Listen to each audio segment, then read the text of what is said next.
Hello and welcome to another update video about Ethereum. So Ethereum has struck some kind of a top there at least, but we already talked about that anyway. So that some kind of a local top is in place, either the third wave there in the yellow structure in which one more high could occur. And to be honest, the move to the upside here would look better with one more high.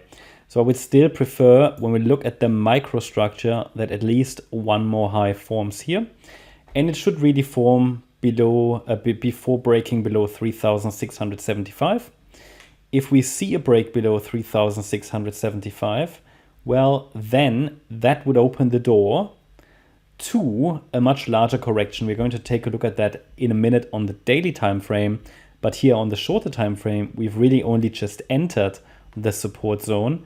And it would be either wave 4 in yellow, yeah, if we get one more high, or it could be, I don't know, another A, B of wave 3 if we're dealing here with a diagonal or so. We'll see. But so first of all, we need to see, does support hold? That's really what we need to be concerned about. And the next micro support levels are 3,829 and 3,751. To be honest, in the yellow count, ideally, we don't even break below that level. If we do, then 3,675 would still be acceptable, but it would already show a very weak chart, or that it's getting exhausted, and this wave 4 would be very deep when going to the golden ratio level. And experience tells me that the 50% fib level, if that breaks, that typically opens the door to then a larger top in place. Okay, that's what that means. Okay, it could be that all of this has topped. The entire move that started on the 23rd of January might have topped. But honestly, I would like to see confirmation for that. I need to see a break below support to confirm that. And that might happen today, it might not. But if we don't get confirmation, we've had that situation, we've been looking at that now for a while, that market with only shallow pullbacks really. So if a deep pullback occurs, and it seems like it's going that way, then I need to see confirmation with a break below 3,675. So what does that mean? If we see that deeper pullback, where could things take us? Now, we talked about that already in the last few days. Just need to bring that support area on the chart. Here you see actually the structure from that 23rd of January low, which was circle wave 2. Obviously, the idea is circle wave 3 could have topped. It's long enough, yeah. It's long enough, and as you know, it reached my minimum targets. We talked about that in the first video today. That means we need to be on the side of caution. And I think a lot of people are waiting for pullbacks. I mean, honestly, if that pullback occurs, this would be our standard support zone based on the latest high around 3,526 down to 2,980. Okay, so only if that level breaks. Again, the wave structure is basically a different one.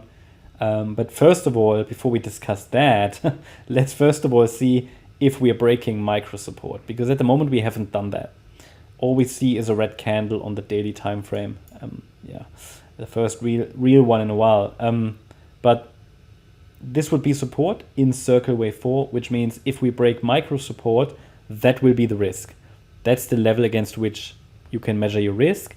That's the space we need to give the wave 4 in a deeper pullback. And it could take a few weeks. I mean, that wave 2 unfolded over 6 weeks roughly. Maybe even a little longer. Yeah, 7 weeks. So that wave 4 might take a similar time. Bit of a cool down, cool off, okay? Markets are a bit overheated, so it could be a bit of a cool off. And it would open the door for, maybe another long entry to then trade the wave 5 of 3. In terms of percentages from the current price, we're talking possibly about 17% to 24% pullback. Now, in the more traditional markets, you might call everything above 20K a crash. Well, in crypto, guess what? Even in bullish markets, 20% pullbacks are common. They just happen. We just were spoiled over the last few weeks because the market was just moving up without any pullbacks. That frustrated a lot of people because there was literally no pullback at all. So people wanted to buy in pullbacks, they never show up. So maybe this is an opportunity. Either way, what can I say? The risk is high in this area after reaching minimum targets here at 3,989. I would prefer one more high. Yep, it would look better with one more high. And I will stop looking for one more high with a break below 3,675. Because then, if we break below that level, it will not look better with one more high, okay? Then it has changed its appearance. And the market sentiment, because that's what the Fibonacci levels are, mathematical representations of sentiment, the market sentiment is then basically suggesting that we are getting into this wave 4 support zone I just showed you, which is this one basically. Just shifting it a little higher. Yeah, between round about 2,980 and 3,520. The one I just showed you here on the daily time frame, not Bitcoins.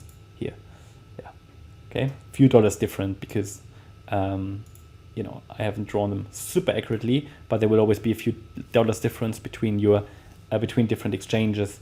Yeah, and the ideal support for a fourth wave, if we get a deeper pullback, is at 3,205. But as I said, you know, it would still look better with one more high, and I will not confirm a top in place until I get concrete confirmation from an analysis point of view. All I can say is that the risk up here is quite high.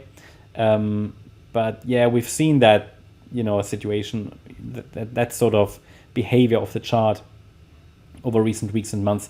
Only shallow pullbacks, people start to get bearish, and it just takes off again. But yeah, let's see. Situation, I think, is quite, I mean, the parameters are clearly defined, clear parameters to watch. So let's see if one more high forms. If one more high forms in the yellow count, that's possible. Even in the white count, it's more aggressively bullish. But first, let's see if we can hold support. At the moment, there's currently no indication that a low is in place. That's my update about Ethereum. Hope you liked the update. If you did, please hit the like button, leave a comment, and subscribe. And if you really like the content, then please check out the channel membership. Also, make sure that you follow us on Instagram and Twitter for additional content. Thanks a lot for watching. Bye-bye.